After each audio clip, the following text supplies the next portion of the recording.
Hello, everyone, and welcome back to the Tonic podcast. My name is Drew, and I'm accompanied by my co-host and good friend Alex.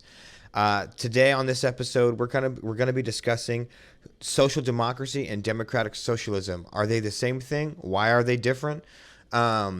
And what does that mean in the context of American politics versus European politics? And why is it so hard to define at some points? We're doing this because we have Bernie Sanders in the current election. He defines himself as a democratic socialist, and there is a growing progressive wing of the Democratic Party that oftentimes does also define itself as democratic socialist. And how does that differ from social democracy? And then why are sometimes everyone lumped into just socialism as an umbrella? So we're going to be kind of diving into the intricacies of these terms and definitions and what they mean in our political landscape. But first off, Alex, how you doing, buddy? And do you have any primary thoughts to start us off? Hey, Drew, I'm doing okay. So I think off the bat in the U.S., I don't think a lot of people understand what the term social democracy or democratic socialism mean. Mainly because in the U.S., we are different than Europe, for example, where Europe has a bunch of parties. For example, I think Spain has 3 or 4 left-wing parties, right? Right. And all ranging from center to socialist. And so it's easy in Europe for people to understand the difference between a socialist and a communist and a liberal. But in the US, it's like left-right. You're either a Democrat or you're a Republican. And if you fall anywhere out of that, then people just either go, oh, you're a fascist if you're really far right, or you're a communist if you're further left. And first, I want to talk about social democracy, if that's okay. I think that's the one where people hear the term and they want to say socialism. But social democracy is weird because it gained popularity in Europe as a third option during the post-war period when far-left Stalinism and far-right neoliberalism were popular. And it's actually looked to hybridize both ideologies. And so this is the important thing about social democracy, is that it fuses liberal economics with social welfare policies. Right. So this is still living inside of a capitalist system. But you're just throwing out better welfare programs. Public spending is higher. Usually pensions are stronger. And so basically this is what we see in a lot of Europe, right? Especially in the Nordic countries, the United Kingdom, France, Spain, Germany. It's capitalism with a safety net, right? I like to call it safe capitalism. Yeah. Do you have any thoughts on that too? Yeah, I think that's a very good point, right? Is you still have an economic setup that you can gain capital and you can have private enterprise. It's not a state-run economic system, because I think it's pretty safe to argue that historically importantly state-run economic systems tend to fail. And I think social democracy was the response was like, well, we still want an importance on education and healthcare, right? We need some things to be kind of covered by the state and with a social welfare net, but you can still become a billionaire. You can still have a business. You can still hire and fire on your own accord, free from government intrusion, or at least from egregious government intrusion. And that's kind of been, and that third wave model that came out in the 70s was pretty popular in Europe for about 20 years. Famous proponents of this are like Tony Blair. Some even consider Bill Clinton to be a social democrat. And current ones would be like Emmanuel Macron. But social democracy and this kind of center-left third wave idea of a political structure has been kind of declining since the Great Recession in 2008. And we've talked about it multiple times on this podcast that since the mid 2000s, we've seen a kind of a resurgence of far right and far left parties gaining power, whereas the center left, the Social Democrats, have been waning. Yeah, that's a very good point. And I think a lot of the reason why after the Great Recession we've seen this decline is because a lot of these European states like Italy, Spain, and Greece, who were hit the hardest during the recession, it was basically an oversaturated public spending state that kind of collapsed in a lot of these situations. And so I think a lot of people kind of called into question these big pensions and these big just state-run apparatuses that did not do well, you know. Um, and so it's interesting that yeah, it has been declining, and like you said, it's because we have this far left and far right kind of division happening in the world. And you know, we have the economic populism of the right, kind of this protectionist, kind of Trumpian Brexit style.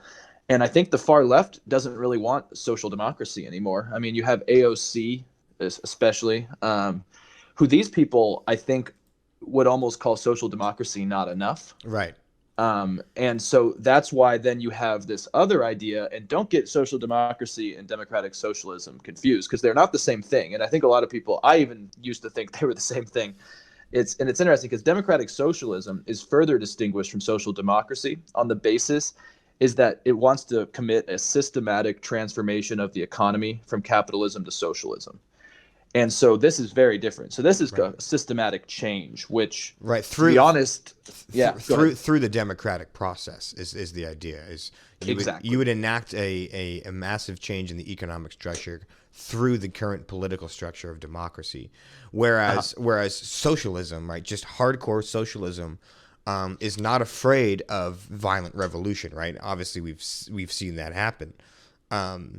Right, whereas a social democrat would shy away from like a revolution and a full scale like overthrow and a one party system in favor of a democratic process to slowly boil the frog into socialism, as it were.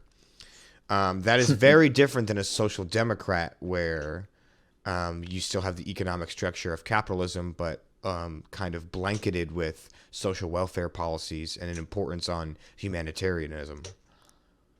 Yes, that's a good point. And yeah, I mean, Maria Svart, she's the national director of the Democratic Socialists of America, told the New York Times last year, our ultimate goal really is for working people to run our society and run our workplaces and run our economies. So like you said, yeah, it's this complete systematic change into socialism, but through the democratic system, which is a big difference. And honestly, the experiment, I don't think there's really many real world experiments that have tried of this to see if it actually works, because as you mentioned as well, is that all of the socialist or communist regimes from the past have had a lot of issues, but have been run through pretty an anti-democratic means. Right. And so I'm kind of curious if this is even possible to try to have a state-run everything inside of a democracy, because I kind of think the two are opposing. I don't know if you can have a democracy when you have such a strong central government, which obviously that's just a guess, but I just don't know if we could really say it works or doesn't yet. I think that's a good point. I've had actually the same idea of like, because so for example, Venezuela is quote unquote democratic, but we've been finding out that it's very not, right? Venezuela would probably define itself as a socialist democracy, but I would probably more define it as authoritarian socialism, and a failed one at that. So yeah, Yes. it is an interesting point that if you have such a massive overhaul of like the economic structure, and again, when they say, like the economy would be run by the working class, that's an ideal, that's a kind of a, in my opinion, that's a kind of a utopian idealistic view of socialism, because the reality is what that means is the government would then be responsible for redistributing wealth to the working class. And that can easily come with corruption and anti-democratic policies. So yes, I'm kind of in the same boat as you of like, I don't know if like a full-on socialist economic system can exist or survive for very long within a true democracy. It would have to be a faux democracy or an authoritarian government, which is what we've seen in the past. Whereas a social democracy, I think, can very much thrive and has and is in multiple ways around the world, where you have a capitalist economic structure with a strong social welfare net, that you're still allowed to become very rich and gain capital, but the purpose of the economy is kind of dampened, like Keynesianism, right? You dampen the negative effects of capitalism to benefit the most amount of people without completely dismantling it. No, that's a really good point. And I think that is where the schism is right now inside of the Democratic Party in the United States. You kind of have the centrist, like a Joe Biden. I think you could probably argue that Joe Biden, maybe even Amy Klobuchar, are Democratic, or sorry, social democrats, right? They favor higher public spending on safety nets like health insurance and education, but they don't favor a total overhaul of the system. Whereas you have people like Elizabeth Warren and Bernie Sanders, who I still think are more social democrats than democratic socialists, but they are creating the discussion of, is this capitalist system that we live in the best form? And Right. obviously, they both have much more anti-millionaire, anti-billionaire rhetoric than someone like Joe Biden, who obviously has done very well for himself, right? And so, yeah, I think you're right. Is that a social democracy can work? It's worked in a lot of Europe. I mean, I want to touch on the Nordic model, which is kind of the most known and probably the most successful form of a social democracy. Um, like the United Nations World Happiness Report also shows that the happiest nations are concentrated in social democratic nations, especially in Northern Europe, like Finland, Iceland, Norway, Denmark, and Sweden. Um, and this model has really worked because it is underpinned, like we've talked about, by a free market capitalist system, and there are high degrees of private ownership, but then at the same time taxes are extremely high, right? um, so it's and obviously people get great health insurance, great education. I think universities are basically free, and so it's this interesting model that has worked. There are critiques, especially of the Nordic model, because the big difference is, I think, in the US and say in Norway, is that everyone's employed. There's practically no unemployment in Norway. And that's how this system works so well, is because it relies on people putting into the system. And the problem is, if you have a country with high unemployment, I wonder if it would work. And like, I mean, the US does not have high unemployment, but the US is a big country with a decent amount of unemployment. And you wonder if that would strain the system. And so this Nordic model, actually, as immigrants are coming in from Northern Africa and the Middle East, this is straining the system because the system wasn't meant to deal with large amounts of immigrants and unemployed people that need to be brought into the system. So over time, people wonder if this system is sustainable, if unless you're a homogenous, wealthy country. Right, and I think we're seeing because again, like I think just looking at the statistics, it's fair to say, oh, there are social democracies that have been functioning and pretty darn well for the last 20, 30 years, but they're starting to be tested, like you said. And I think the like because of you have, a lot of refugees and immigration from countries that are bringing people that are not, they have not been through the university system in Finland. They aren't as skilled laborers as the average, Norwegian or something. And they're coming in and they're putting a strain on the system, and we're seeing the political response, which is a lack of trust in this third wave or third way. And so it's be interesting to see longer term how that lasts. But it's interesting back to kind of the context of the United States. It's interesting to hear people lump everything into the umbrella of socialism. Mm-hmm. And it's like, there's a big difference between a Norway and a Finland and a Venezuela. There's a big difference. And like you said, like Bernie Sanders, there's a big difference between a Bernie Sanders and a Maduro, like Uh-huh. Bernie Sanders is, he's a progressive liberal in the United States. He calls himself a democratic socialist, but would he actually want a complete like state-run economic system in the United States? I don't think so. I really don't think so. He definitely wants a massive amount of redistribution of wealth, and that's definitely in line Uh-huh. with democratic socialism. But I don't even think he's as far as to go as a complete socialist economy. And then back to like Elizabeth Warren, she's even less so because a kind of a good little like synopsis, right? Is in one of the debates, Elizabeth Warren said, "I have no problem with billionaires," and then Bernie Sanders says, "I do." That's Yeah. kind of social democracy versus democratic socialism in like a very, very, very nutshell. But yeah, I mean, but it's interesting that the United States has such a weird umbrella view of left and right that we lose some of the nuance between these Yeah. systems, and it's important to gain that nuance back because Hmm. I like, and this is kind of the plight of the social democrat throughout history is you get called a communist by the right and then you get called a neoliberal hack by the left, and in reality you're like, no, I'm actually trying to just find a balance in between the two. Yeah. And it's important to realize that we have to see that there is a balance. That's a very good point. That's a very good point. Yeah, you're pretty much just stuck in the middle, hated on both sides for not better terms. And it's true, you know. I just think, yeah, because we have just two parties in the U.S. Obviously, there's more parties, but two parties that have any clout. It's true is that people just have a lack of understanding of what this is. You know, um, I did. The Economist had a really interesting point about social democracies and why it could work in countries like Finland and not in the U.S. In quotes, it says there are cultural factors that have allowed the Nordic model to work that are not present or prevalent in the U.S. And it's basically saying that most European education systems limit student options based on skills and scores. And this is something that would not fly in the U.S. because basically at a young age, for example, say you're, I don't know, 15 years old, and you're not doing too well in school. In the U.S., you could still improve and have a chance to go to a community college and then work your way up the system, right? But in say like a Norwegian school system, basically early on you would be put on a track to not go to college and go into a different trade. And this is something. This is kind of a collectivism that is frowned upon in the U.S.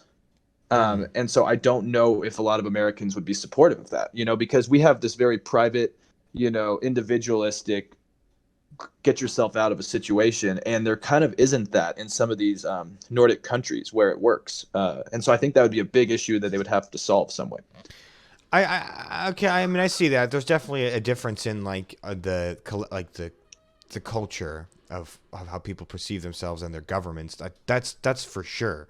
But it's not like we haven't seen social democrats in the United States. I mean, I think the most famous one is FDR. Franklin Delano Right. Roosevelt was the epitome of a social democrat. His New Deal is kind of like playbook social democracy. Right. You know, Right. and he's considered to be a pretty great president. I mean, obviously, every president has their faults, but he's widely considered to be a pretty well respected and good president in terms of U.S. history.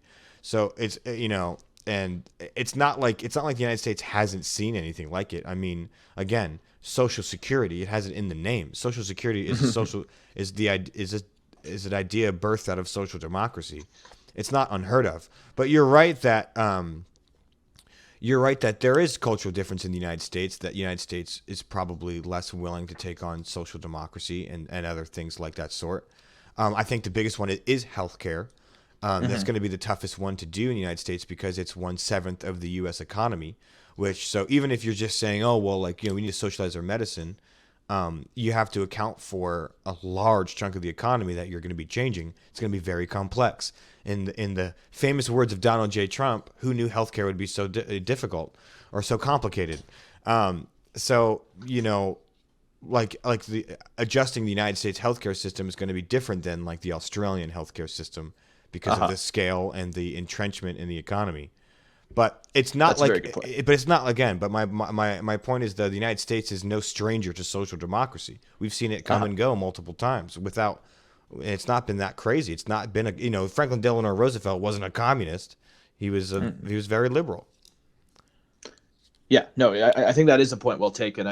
And like you mentioned, even some people think Bill Clinton, you know, could be on that spectrum of being a social democrat. I mean, Hmm. I think people lose their historical context. Is that yeah, especially before I would say kind of before the Red Scare really took into effect. You know, you had, yeah, the FDR days. I mean, there were a lot of public policies in the United States. I mean, this "Make America Great Again" idea was actually going back to a time, as Bernie Sanders has argued, where there was bigger spending in the population and in the public sector. Hmm.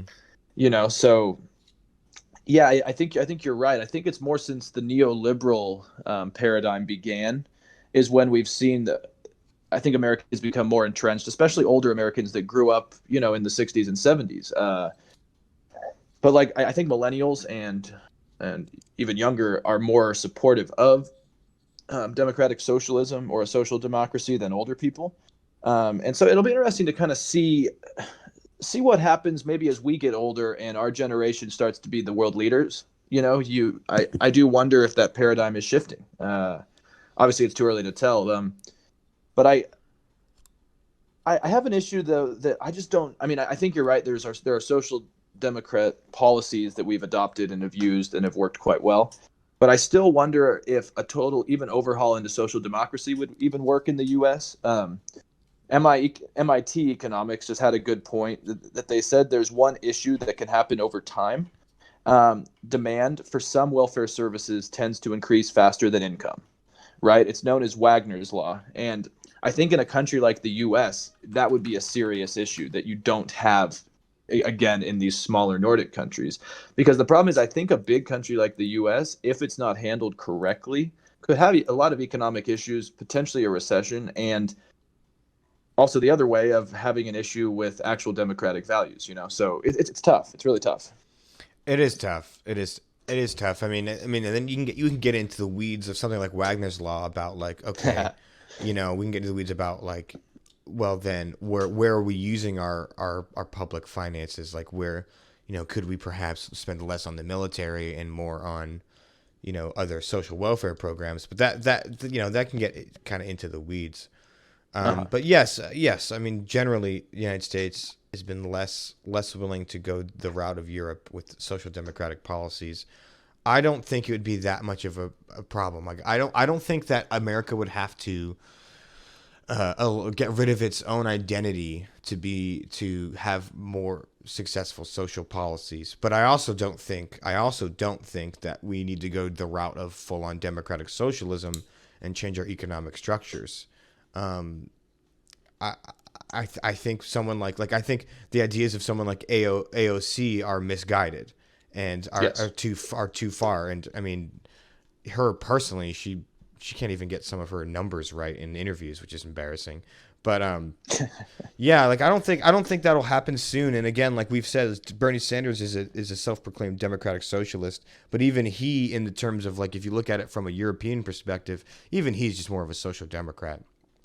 Okay. And I think, and I do think that, like, I think the overall arcing theme is that we need to have more nuance, and when we talk about certain economic structures and political structures, and we need to get away from left and right and Republican and Democrat, because I mean, let's go let's Republican side, right? You have moderate Republicans that are want a liberal economy and stuff, whereas you have Trump, who's a Republican who is fighting trade wars for like protectionism.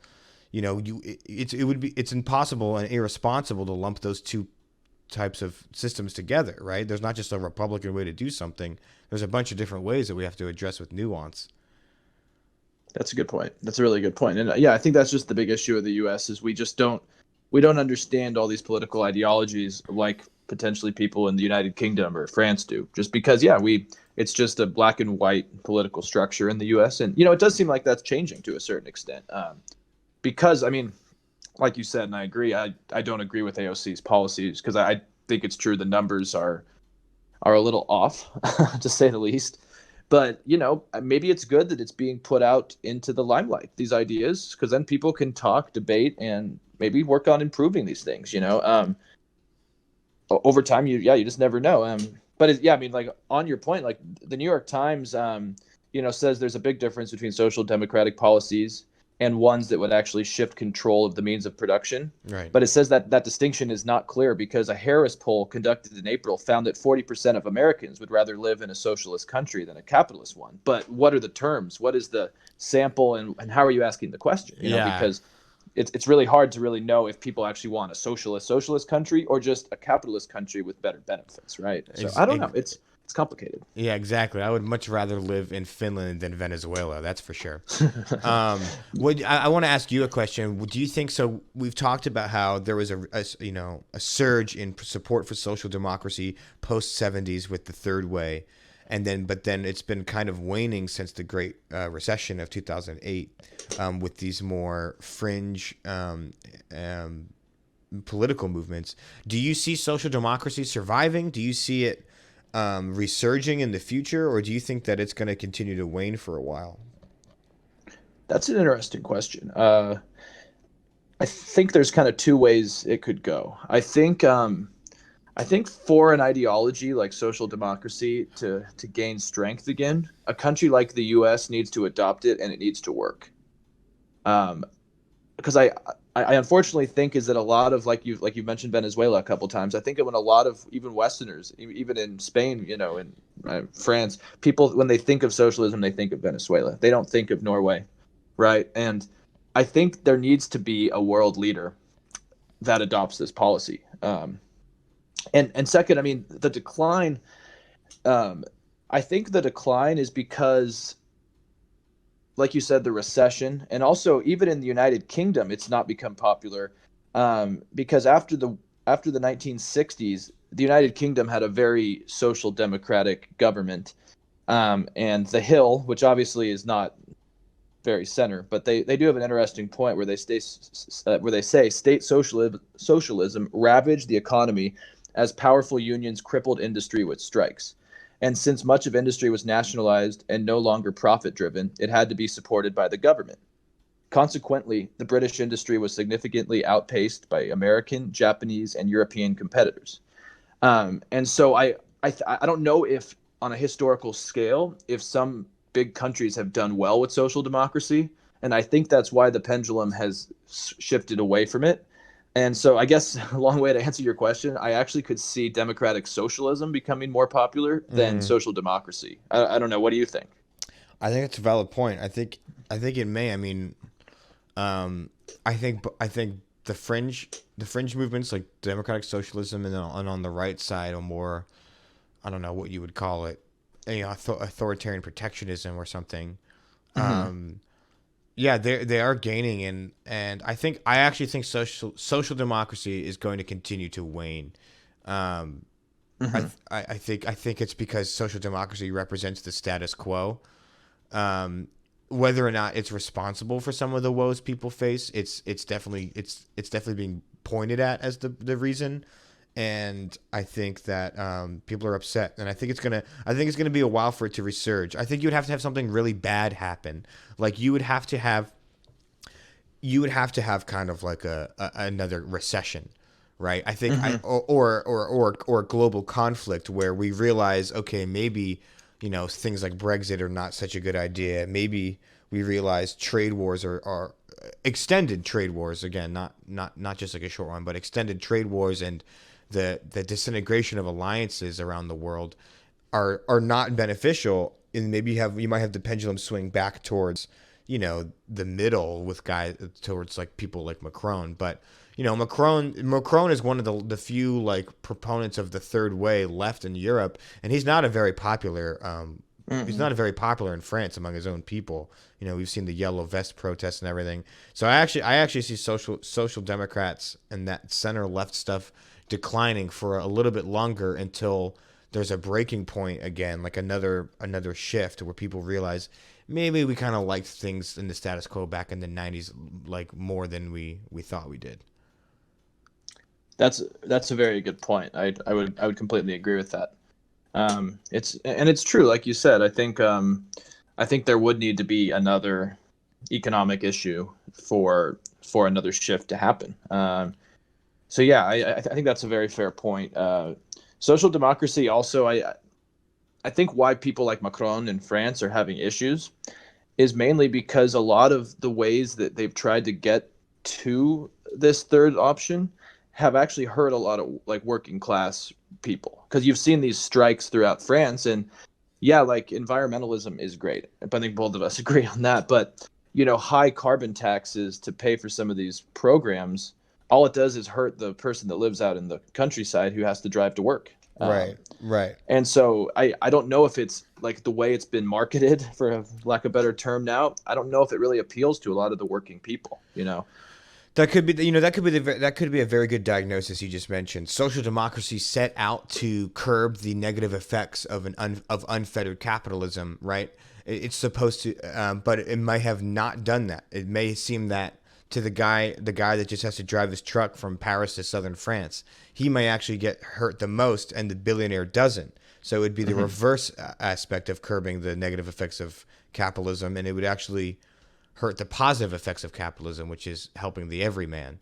So yeah, maybe perhaps social democracy has just failed in it failed in certain aspects of what it wants to do in certain countries. But then again, I think in other countries it's worked. So it's not a panacea. No. And I think there's a lot of global factors that go along with it. But I do just want to hammer home that it's very different than socialism. Because I got into this, I got into a discussion with some of my family members about that, how they said, Bernie Sanders is a communist candidate. And I had to be like, look, I don't agree with everything he says, but that's just flat out wrong. Like, he's just not a communist candidate. And it was just kind of shocking to see how people define things so radically. Yeah, no, I think that's really fair, and I mean, on that point, I mean, I think centricism in general is dying, and I think that's why we've seen Trump's brand of protectionist right-wing politics, and we've seen AOC's and Bernie's, and Senator or Congresswoman Omar, people like that getting popular because people want an alternative. And like I was listening to, I think, to the Daily last week, and they were talking about this, how Trump and Bernie, and like I've said this too, I mean, they're different sides of the same coin. Yeah. And both of them have offered an alternative to the status quo. And I mean, I think that's why it's a whole other topic, but I think the 2020 election, that's why that Bernie could maybe get some of Trump's supporters, because they have different but similar views on how we need to pretty much change the system. The final quick point is to kind of go with that is apparently now one of these Lev Parnas tapes that have come out. There's one part where Trump has been heard saying that he was glad that Hillary didn't pick Bernie as his VP. He said Bernie was the only one that I was really worried about because he's a big trade guy, and he's right on trade, right? Bernie understood that the current trade, like the status quo with our trade partnerships, are not sustainable. And Trump argued the same thing, probably for different reasons, but argued the same thing. And it's just interesting to hear that like you said, Trump and Bernie are the sides of the same coin. Well, Trump was worried that Bernie would be selected as Clinton's VP, but when he wasn't, he was relieved because they share some of the same concerns and some of the same voters, strangely. So yeah, the centrism is dying, unfortunately. Too right for the left and too left for the right.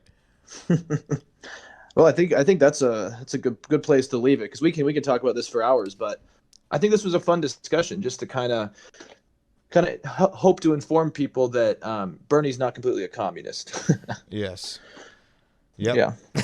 He's not a communist. He may not be the best person, but he's not a communist. All right, folks. Well, thank you for tuning in again. Tonic Accord Podcast. Let us know your thoughts below.